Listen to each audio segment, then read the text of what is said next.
What makes a closed door so terrifying? You walk around your office or log into your digital workspace every day, desperate to prove how accessible, how helpful, and how wonderfully nice you are. You leave your physical door wide open. You keep your digital status permanently on available. And you invite your team to interrupt you during your deep strategic work whenever they counter even a minor inconvenience. You tell yourself this makes you a collaborative, modern leader. You spin a beautiful story to yourself that you are building an open door culture of trust and transparency. What I mean is, you're using niceness as an emotional shield to avoid the discomfort of holding people accountable to elite standards. You're letting your strategic execution bleed out because you simply don't have the stomach to let somebody be temporarily disappointed in you. Welcome back to the Achieve Your Apex podcast. I'm Chad Hyams, your voice of reason. And today, we are moving on from the series we just finished to explore a concept that's going to make half of you at least want to turn your speakers off immediately. The luxury of being unlikable. It's a subject I know a little bit about.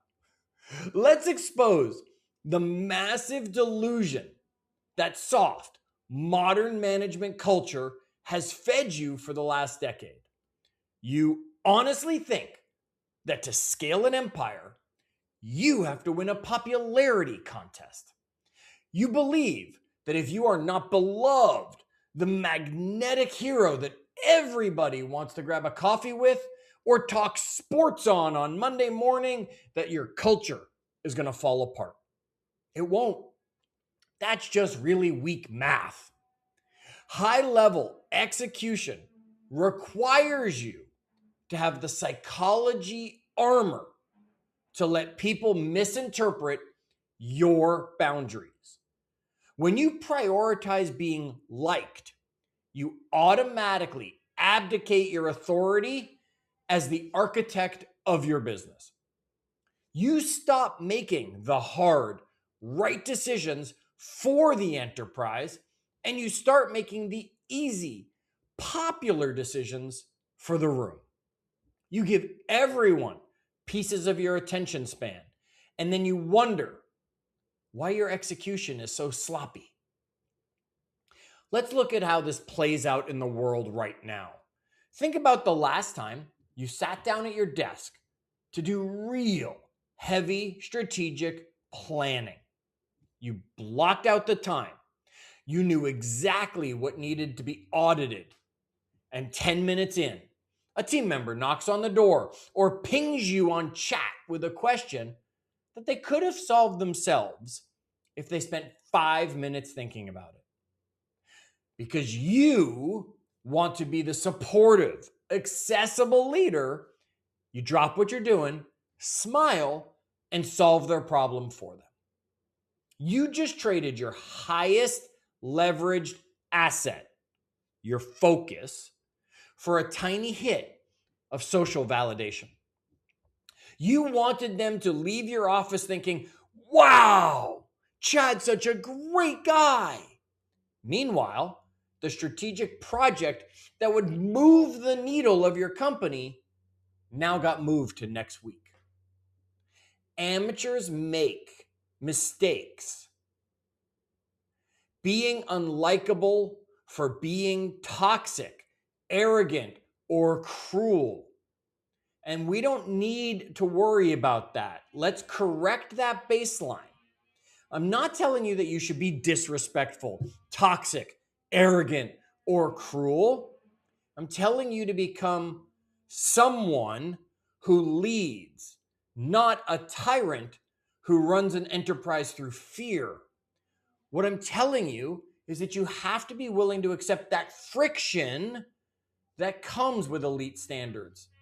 Your calendar is your holy grail. It is the track of your daily architecture. Protecting it isn't selfish. It's your obligation to the vision you have in front of you. If your primary metric of success is making sure nobody ever has their feelings bruised by a boundary, you don't own a vision. You own a desperate need for approval. To claim the luxury of being unliked and win back your execution, you have to lock in some non-negotiable operational rules. First, you have to value respect over applause. Respect is a currency that buys execution. Popularity is a vanity metric that inflates your ego while draining your operational capacity. When you step into a business interaction, you are there to drive clarity and to yield results, not collect new best friends. Think about the leaders you actually respect the most in your life. Did you respect them because they always said yes and gave you a pat on the back? Or did you respect them because they held a line, demanded excellence, and pushed you to achieve your own apex? The first two people that come right to my mind, names withheld, absolutely told me to get out if the door was closed and I came in. Ignored messages from me and followed up later to confirm that I had solved my own problem. And those two leaders that are coming to my mind are the two that pushed me farther than any others. You have to own your standards so clearly that your team respects boundaries under pressure, and they had those boundaries. And not worry about it when your team complains about your boundaries behind your back. Because if they respect you, they'll follow you. Second, you have to execute unapologetic boundary defense. The moment you lock down your calendar to do that heavy strategic lifting required to scale, you become unlikable to time vampires. When someone asks to pick your brain for a few minutes, say no. When a non-essential email hits your inbox, ignore it. You shouldn't have been looking at your inbox anyway. When an interruption attempts to breach your deep work block, turn it away. To the people who want to consume your day for their convenience, you will look cold. You will look unapproachable. Oh well. Let them talk. Your time is a precious asset, not a public park. And if you don't defend it, you can be sure nobody else will. Now, third, I want you to deliver radical candor. Stop hiding true metrics behind soft, diluted language. We've become so afraid of offending people, we spend 10 minutes softening a piece of feedback that should have just taken 10 seconds to deliver in the first place. If a system is failing, say it. If a team member is lagging, hold them accountable right now. If a project is sloppy, don't sugarcoat the feedback to protect feelings. Ambiguity is the ultimate enemy of speed. When you speak with unfiltered, objective truth, you will inevitably bruise a few fragile egos. And I'm sorry to say, let them hurt. Clear is kind. Soft words create soft results. You don't have to be a jerk going about this. Look at the icons who dominate their markets. Look at elite athletes, top-tier CEOs, performers who operate at the peak of their industry. They're not sitting around wondering if casual acquaintances or industry peers approve of their tight daily schedule. They don't check their phone regularly, hoping everybody agreed with their last executive decision.